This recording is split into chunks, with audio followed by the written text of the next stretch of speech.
Hey YouTubers, what's up? It's me, yours truly. I am back to post a quick response video to Sequoia Flame's first thread. 6 really good questions, and as always, here's my 2 cents. This is what just kicked in the background there. David Bowie, I Dig Everything, 1966 Pi Singles. Just a 6-track LP that basically just has some of this earlier stuff, very popish type stuff, but still good old Bowie. You can see how young he is in that photograph. So I got to run here in a minute, so let me jump into this and knock this thread out really quick. Number 1, how intimate do you get with your records? I think I'm pretty interactive with my records. I mean, I keep every single record I own, 7-inch or 12-inch, in a plastic sleeve. And one of the reasons why I do that is because I know I will handle them a lot. I've spent a lot of time with my collection just, sitting on my little stool here and just kind of thumbing through the stacks, just pulling stuff out, looking at it, not even listening to the music necessarily, but just pulling stuff out and thumbing through it. Of course, looking at gatefolds and covers and stuff while you're listening to records. The other day, I have 5 copies of Master of Puppets, all different releases, and I pulled all those out and just kind of looked at the little nuances of things that make each release different, all that kind of stuff. So I would say on a scale of 1 to 10, with 10 being I can't ever stop touching my records, and 1 being, I buy it and download it and never touch the record again. I probably fall somewhere around a 6 or a 7 on that scale. I mean, I definitely spend quite a bit of time interacting with my records. That's even why I'm so adamant about the way that I have my records set up and the way I store them, is because I know I need to have that easy access to interact with them. But moving right along, question number 2. How do you feel about surface noise? Kind of depends on the record, but overall it's something that can really bug the heck out of me, especially if it's a record that I really like. I can tolerate it with some records that maybe I don't listen to quite as much or something like that, but for the most part, surface noise drives me absolutely crazy. Now again, I could be a little more lenient if I am listening to something like Metallica's Ride the Lightning, because obviously that heavier type stuff can cover up surface noise more, so you can be a little more. But then if you're listening to something like, I don't know, Sade's Lovers Rock or something like that, I mean, that could, drive me crazy because it can come through so easy. So, matter of fact, a good example is I have a really nice copy of Josh Stone's Mind, Body, and Soul, and my favorite song on there is Have a Right to Be Wrong. And it's kind of a low-key type song. It's just a little bit of surface noise that tries to creep into it. It's just enough to drive me crazy. So for the most part, I hate it. Where I do love it, which I think 99% of vinyl collectors would say this, it's one of those stimulating moments for us, is when you first put the needle down on a record and you get that initial crackle before the music kicks in. And I think there's a part of us, of all of us, I should say, that really loves that moment and kind of, people refer to it all the time. But ideally, in my perfect world, what I love to hear if I go buy a new record, or bring a new record in, not necessarily brand new, is that I put the needle down, there's this really, really hard crackle, and then you can kind of hear the needle find its groove. And then there's like this 2 or 3 seconds of silence, and then the song kicks in.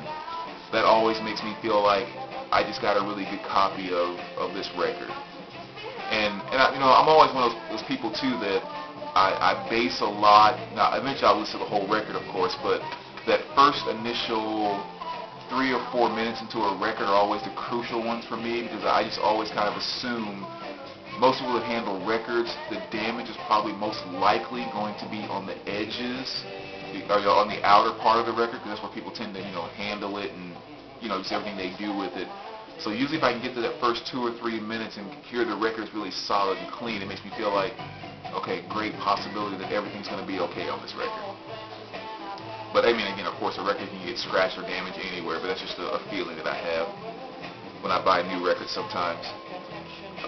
Question number 3. Do you have a favorite color vinyl? Yes, that would be black vinyl. I started collecting records. Black vinyl was all I knew. Black vinyl is what I fell in love with. Can I see how the colored vinyl can be kind of a novelty thing, be kind of cool, interesting and all that, yes, I do have quite a few pieces of colored vinyl, as well as a few picture discs, but for the most part, for me, vinyl is supposed to be black. I mean, that's just how I feel about that. How do you drop the needle on the record? That's question number 4. Pretty much the same way that you described.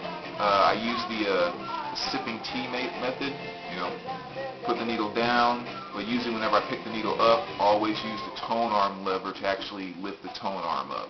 So that's typically how I operate it. Question number 5, do you prefer vinyl thin or fat?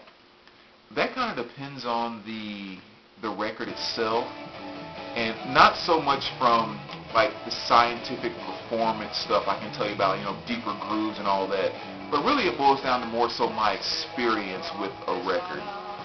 If I go to the store right now and buy a brand new record, most of the time I'm hoping that when I pull it out that it does end up being 180 gram vinyl. So, in that sense, I am kind of partial to the thicker vinyl, just with a feeling of thicker means more sturdy, just all the things that comes with being firmer, more material, and all that. At the same time, if I look at something like my Stone Temple Pilots Core, I refer to that record a lot. With that record, it has such a great heavy sound to it, and the copy that I have is so clean, is that I can't really imagine that being on 180 gram vinyl now. And I think if they reissued that on 180 gram vinyl, I wouldn't like it as much as the thinner copy. Then I could probably say that about a lot of things I have now that's on 180 gram vinyl. If they reissued it on a thinner vinyl, I probably wouldn't like it as much. So I really think my preference just comes from the experience I have with the copy of that record that I have. And if I, like I said, buy something like the STP Core, and it just sounds great, it's in great condition, I fall in love with that record, it's very hard for me to allow you to switch it up on me and turn into 180 gram vinyl. I'm still going to be partial to the thinner vinyl. So, again, nothing scientific about any of that. It's all just my feelings about a particular record.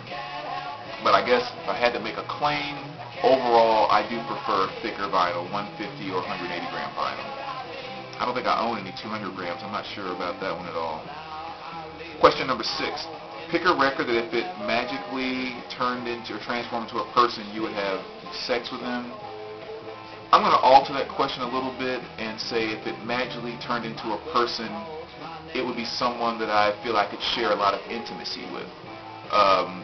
Being far beyond physical contact, but actual interaction, connecting, just kind of the whole gamut of being in an intimate connection and relationship with someone. So that's kind of the perspective that I took it from.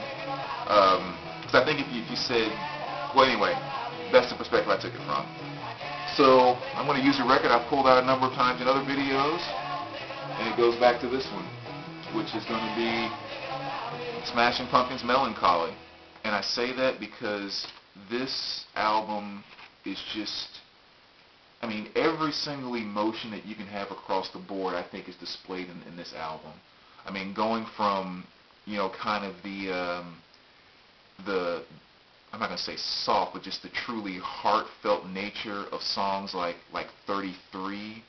Again, if you transfer that song into real life physical intimacy or interactions between two people, that's just a powerful connection that song brings out, just the emotion, and basically when you think about what that song was written about, it's pretty clear why.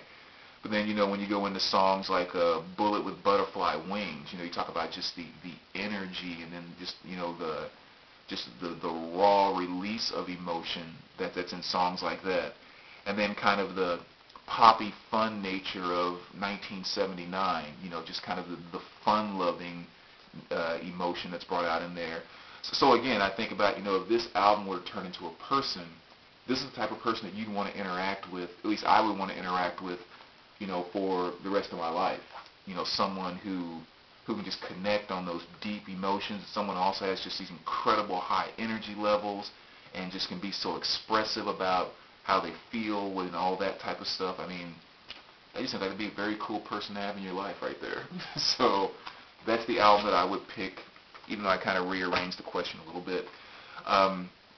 I pulled these out too because you can kind of throw these in there, maybe not quite as strong as Melancholy, but I think Nine Inch Nails, especially their catalog as a whole, they've done a lot of different stuff throughout their career where they've had that same type of really high energy, in your face type stuff, but then also have had some stuff that's been very, kind of, not mellow is not the right word, but kind of a slower flowing type thing.